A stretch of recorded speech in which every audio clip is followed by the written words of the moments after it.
Hey guys, how's it going? Welcome back to another Devil May Cry Peak of Combat State of the Game video.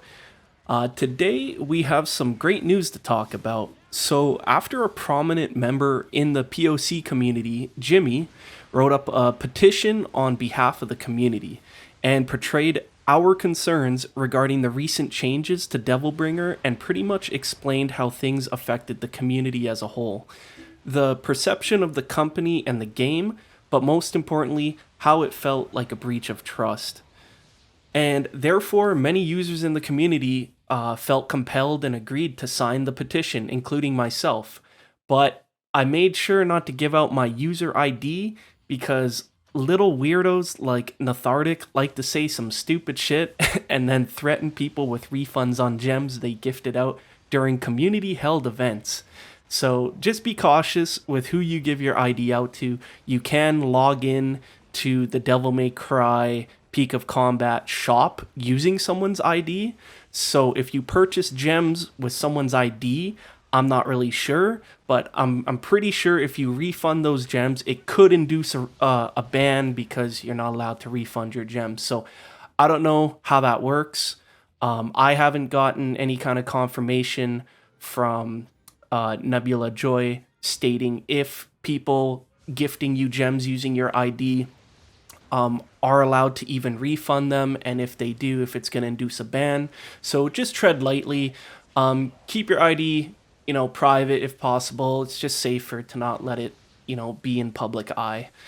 But yeah, so that aside, we did it, guys. It was a success, and we now have confirmation that Nebula Joy reverted the nerf to DB. And actually, from what I hear, it almost seems to be easier than ever to pull off now, his style skill looping.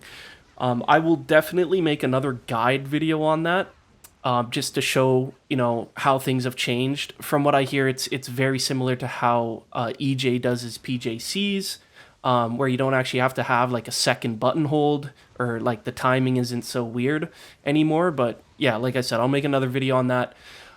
They also included that at the end of their statement, they also included that they promised to exercise greater caution in making adjustments to existing content in the future to ensure a better gaming experience. So with that, I mainly wanted to just express that this was a great move by the community. Thanks to Jimmy for spearheading that and orchestrating everything involved there. I think it's one of life's many lessons is that you are always stronger in numbers when it comes to the face of fighting against business and corporations. Time and time again has proven that unless you resist, they will always push to see what they can get away with until there is a severe pushback from a community or a consumer base.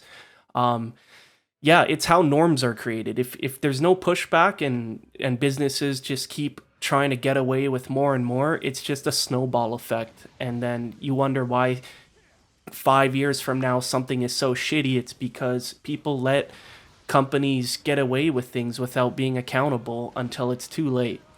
So I mainly wanted to just I mainly just wanted to say that it's very important that you tackle something in numbers. It's the best way to approach things. Vote with your wallet. Pursue things in numbers. It's the best way to go. Now, with that being said, it is a celebration, but it's not over yet. This may be my own personal take, but I am not easy to forgive corporations and business that destroy my trust. One fix or one good thing that they do doesn't absolve them from accountability for the remainder of problems that still exist in the game. They have outright admitted that they are completely disconnected from the community. They even suggested that we know the game better than they do, down to the gameplay level, which is kind of wild to me. I understand that these are just employees that are probably just doing their jobs and may not care about the product or even play it, but communications and transparency with things like patch notes have been, in my opinion, one of the #1 issues for this game.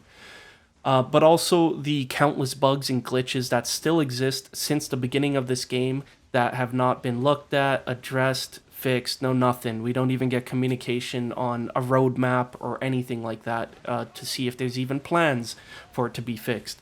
So we should never have had to give them an ultimatum in the first place for them to actually start listening to their consumers. It's a step in the right direction, don't get me wrong on that. I'm not trying to shit on the parade, so to speak, but it also doesn't absolve them of all the other problems that exist. Guys, that's the baseline I'm trying to get at. We will see how they handle things moving forward. For me, trust isn't something easily reobtained over a problem that should have never happened in the first place.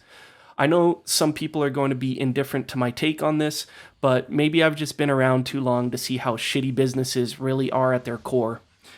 They will say anything to please people, but let's not forget, business doesn't have a face. They are literally constructs to extract as much money as possible from people through sheer amounts of greed and tactics.